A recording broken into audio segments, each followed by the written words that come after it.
दर्शकवृन्द, आज मैले लिएर आएको छु निमोनिया।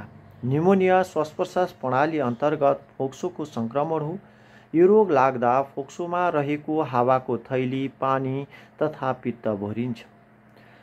यसले गर्दा बालबालिकाहरूलाई श्वास फेर्न कठिनाइ हुने गर्दछ। नेपालमा 5 वर्ष मुनिका बालबालिकाहरूको मृत्युको प्रमुख कारणहरूमा यही निमोनिया मुख्य पर्दछ। निमोनिया खण्डीय वा लुबर र ब्रोङ्को गरी 2 प्रकारको हुन्छ। फोक्सोको एउटा खण्ड वा दुवै खण्डहरूमा लाग्ने रोगलाई खण्डीय निमोनिया अथवा लुबर निमोनिया भनिन्छ भने श्वास उपश्वास नली एवं प्रशाखा नलीहरूमा लाग्ने निमोनियालाई ब्रोङ्को निमोनिया भनिन्छ। यो रोग लाग्नुको मुख्य कारण न्युमोकोकस, स्ट्रेप्टोकोकस, सिफ्टाइलोकोकस भाइरस प्रमुख मानिन्छ।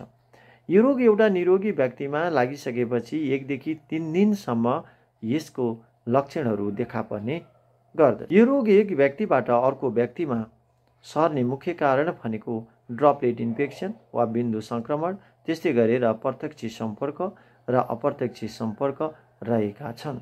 यो रोग लागिसकेपछि रोगका लक्षणहरूमा अत्याधिक मात्रामा ज्वरो आउने, रगतमा अक्सिजनको कमी हुने, दम बढेर जाने, मुखभित्र मसिना मसिना घाउ खटिरा आउने, छाती दुख्ने र खोकी लाग्ने, फोक्सो कडा भएर आउने, पाकेको र रगत मिसिएको खकार देखा पर्ने, फोक्सोमा तरल पदार्थ जम्मा हुने, बच्चाले श्वास फेर्दाखेरि घ्यार घ्यार आवाज निकाल्ने, रोगीको अनुहार फुस्रो तथा सेतो हुने आदि हुने गर्दछ। रोग लाग्न नदिन अथवा रोग लागिसकेपछि यसलाई कसरी प्रिभेन्सन गर्ने अथवा कन्ट्रोल गर्ने भन्ने कुराहरू पनि जान्नु पर्दछ।